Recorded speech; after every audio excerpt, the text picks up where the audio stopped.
ರಾಜ್ಯ ಸರ್ಕಾರಕ್ಕೆ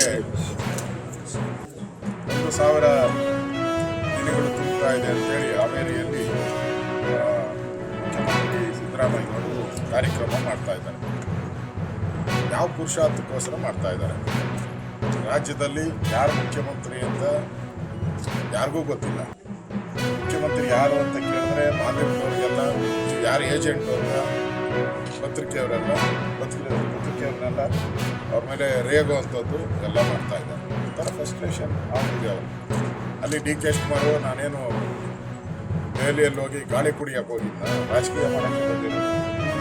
ಮಾದೇವಪ್ಪ 5 ವರ್ಷ ಸಿದ್ದರಾಮಯ್ಯನವರೇ ಅಂದರೆ ಯಾವ ಸಾಧನೆಗೋಸ್ಕರ ನೀವು 1000 ದಿನಗಳನ್ನು ಕಂಪ್ಲೀಟ್ ಮಾಡೋದು? ಕರಾಳ ದಿನಗಳು, 1000 ದಿನಗಳೇನಿದೆ ಕರಾಳ ದಿನಗಳು. ಒಂದು ಕಡೆ ರೇಷನ್ ಕಾರ್ಡನ್ನು ರದ್ದು ಮಾಡಿದ್ರೆ, ಒಂದು ಕಡೆ ಬಗಲಕುಂಟೆ ಸಾಗುವಳಿ ಜಮೀನನ್ನು ರೈತ ಯಾರಿಗೂ ಕೊಡ್ತಾ ಇಲ್ಲ, ಒಂದು ಕಡೆ ಕಾಂಟ್ರಾಕ್ಟರ್ಗಳು ಆತ್ಮಹತ್ಯೆ ಹಾದಿ ಹಿಡಿದಿದ್ದಾರೆ. ಇದು 80% ಕಮಿಷನ್ ಹೊಡಿತಾ ಇದ್ದಾರೆ. ಅದಕ್ಕೆ ಬದುಕಕ್ಕೆ ಆಗ್ತಾ ಇಲ್ಲ, ಕೆಲಸ ಮಾಡೋಕ್ಕೂ ಬಿಡ್ತಾ ಇಲ್ಲ, ಮತ್ತು ಬಿಲ್ಲು ನಮಗೆ ಸಿಗ್ತಾ ಇಲ್ಲ. ಅವರು ಡೇಟನ್ನು ಡಿಕ್ಲೇರ್ ಮಾಡಿದ್ದಾರೆ, ನಾವು ಪ್ರತಿಭಟನೆ ಮಾಡ್ತೇವೆ. ಮತ್ತು ಅಬ್ಕಾರಿದಂತೂ ಒಂದು 6,000 ಕೋಟಿ ಡೀಲ್ ಮೊನ್ನೆ ಅಧಿವೇಶನದಲ್ಲೂ ನಾವು ಮಾತಾಡಿದ್ವಿ. 6,000 ಕೋಟಿ ರಾಹುಲ್ ಗಾಂಧಿಗೆ ಹೋಯ್ತಾ, ಸಿದ್ದರಾಮಯ್ಯಗೆ ಹೋಯ್ತಾ? ಈ 6,000 ಕೋಟಿನೇ ತಗೊಂಡು ಅಲ್ಲಿ 1000 ದಿನದ ನಿಮ್ಮ ಸಮಾವೇಶನ ಮಾಡ್ತಾ ಇದ್ದೀರಾ. ಒಂದು ಕಡೆ ರೈತರ ಆತ್ಮಹತ್ಯೆ, ಇನ್ನೊಂದು ಕಡೆ ಅಧಿಕಾರಿಗಳ ಸರಣಿ ರೀತಿ ಆತ್ಮಹತ್ಯೆಗಳನ್ನು ಮಾಡ್ಕೊತಾ ಇದ್ದಾರೆ. ಆಸ್ಪತ್ರೆಗಳಲ್ಲಿ ಔಷಧಿ ಇಲ್ಲ.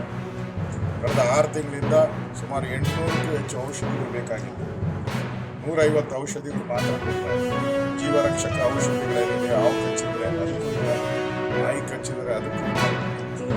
ಸರ್ಕಾರಕ್ಕೆ ಏನು ಕಚ್ಚಿದೆ ಅಂತ ನನಗೂ ಅರ್ಥ ಆಗ್ತಾ ಇಲ್ಲ. ಆ ರೀತಿ ಒಂದು 1000 ದಿನಗಳನ್ನು ಆಚರಣೆ ಮಾಡ್ತಾ ಇದ್ದಾರೆ. ಸರ್ಕಾರ ಬಂದಾಗಿಂದನೂ ಕೂಡ ಅಧಿಕಾರದ ಕಿಚ್ಚಾಟ, 80% ಕಮಿಷನನ್ನು ಕೋಟಿ ಆಪಾದನೆಯನ್ನು ಸರ್ಕಾರ ಎದುರಿಸ್ತಾ ಇದೆ.